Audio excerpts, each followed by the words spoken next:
Now I'd like to please introduce our guest speaker tonight. He's a potential candidate for a gubernatorial candidate. Please help me welcome Tom Foley.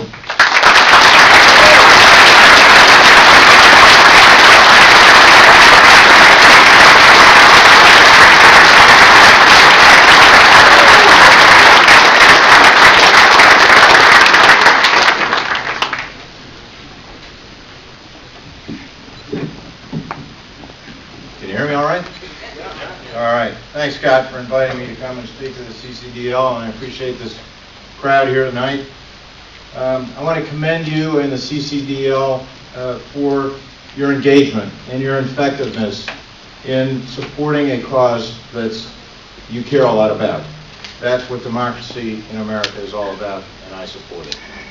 Today, January 14th, 2014, is an important date for all of us. You may not realize this, but on this day in 1639, 375 years ago, the Fundamental Orders of Connecticut were signed. Those orders are considered by many to be the first constitution setting forth the principles on which our democracy is founded. Rule of law, individual rights, representation, and limited government. These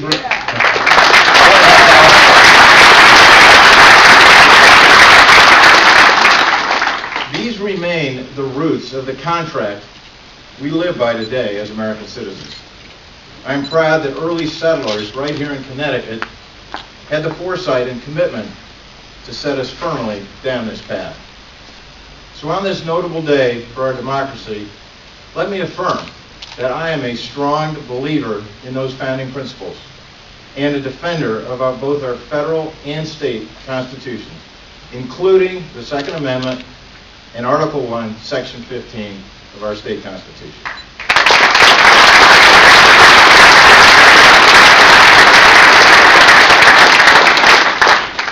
These are not merely words. In 2003 and 2004, I volunteered to serve in Iraq reconstructing their economy. I did so largely because I believe all people, not just Americans, should be protected by the rule of law, individual rights, representative government, and be free from an overbearing government. I also served in our government in Europe, where people accept much more government interference in their personal lives than we do here. I have figured out why it is, and I think it's important to understand. So let me share my thoughts with you. Our government, institutions, and beliefs were formed as a frontier society. When settlers came here, there was no government to protect them and no public institutions to support them. Settlers had to fend for themselves, a risky choice that they made to escape an oppressive and a punitive government at home. There were no police, no roads, no bridges, no hospitals. Settlers had to provide these for themselves. Self-reliance was not just a virtue, but a necessity. Our notions of civic duty had its origins in this necessity, and settlers' fears of the overbearing government that they fled remain embedded in our Constitution and our beliefs, and they should be.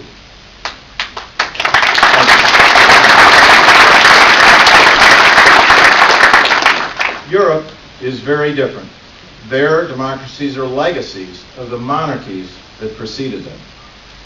So in Europe, governments control everything, virtually, as kings did, and merely grant permission to citizens for most things. And citizens there accept that. But America is different.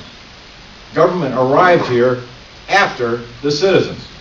And so we believe that government only has the rights granted to it by us, and that the rights of individuals can only be curtailed by government when they trespass on the rights of others.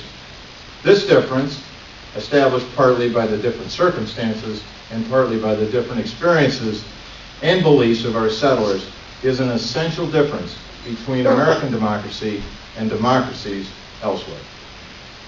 It is such an important difference that I believe it largely accounts for the phenomenal expansion and strength of our nation. Let me tell you a little bit about myself.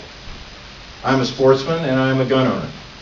I don't own firearms for personal protection, but when I served in Iraq, I had to carry a sidearm for personal protection. I believe law-abiding Americans have a right and legitimate purpose to owning firearms. I believe it is good public policy to preserve that right. We, as you know, had an unspeakable tragedy involving firearms a year ago in Newtown. All of us share the pain and sadness felt by that community and understand the impulse to take action to make sure it cannot happen again. That tragedy prompted an emotional and heated debate about guns nationally. I said at the time that the debate should be restricted to actions that would have prevented the tragedy in Newtown. And, of course, that is not what happened. Had I been governor, the outcome in Connecticut would have been different. The Newtown tragedy resulted from a failure, I believe, in our mental health system.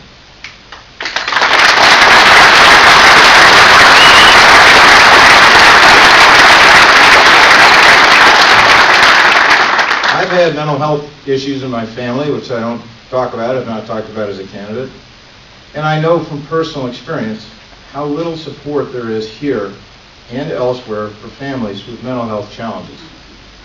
I would have focused on that and achieved more than was achieved on mental health in Senate Bill 1160. I would not have focused on I also would have focused, on non-law-abiding citizens, a regular and chronic cause of deaths here in Connecticut, rather than law-abiding citizens.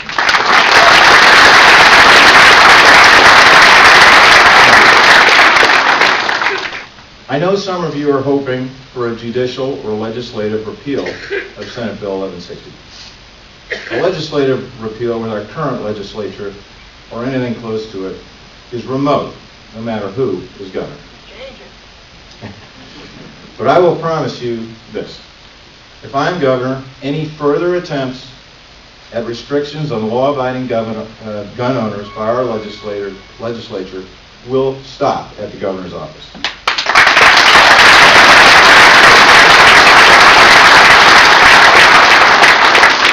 I will see that any administrative burdens on law-abiding citizens under Senate Bill 1160 are held to an absolute minimum.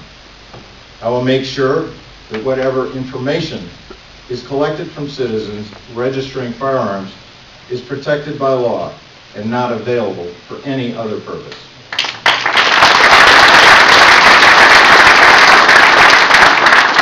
And if I am governor, you will hear the refreshing language and policies of someone who listens, who represents ordinary citizens and respects their rights and beliefs, who believes that government doesn't know what's best for people, and who doesn't harass law-abiding citizens with the threat of jail terms and rudely telling them they better get in line.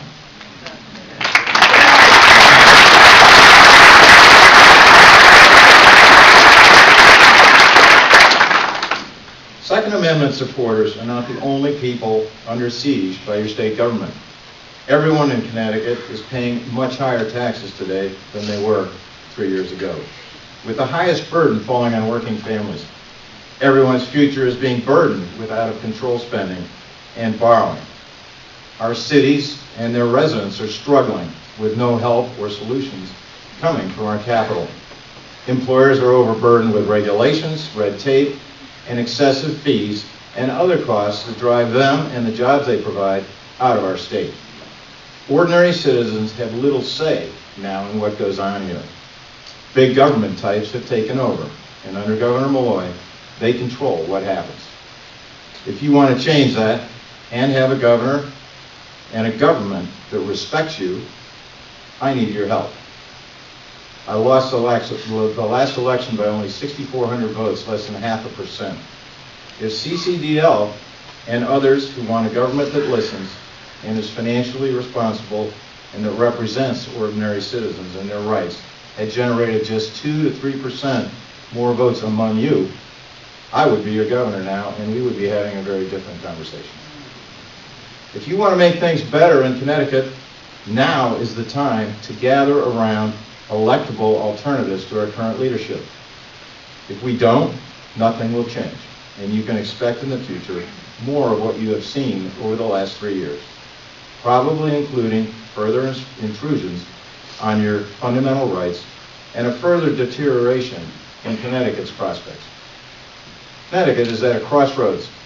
2/3 of Connecticut voters believe the state is on the wrong track. I am definitely one of them, and I assume most of you are too. You can make a difference. I hope I can get your support. You can support me by going to my website, tomfoleyct.com, and making a contribution, and getting your friends and families to do the same. Working together, we can stop an ever-expanding and overbearing state government and save Connecticut's future. I look forward to continuing this conversation with all of you down the road. Thank you very much.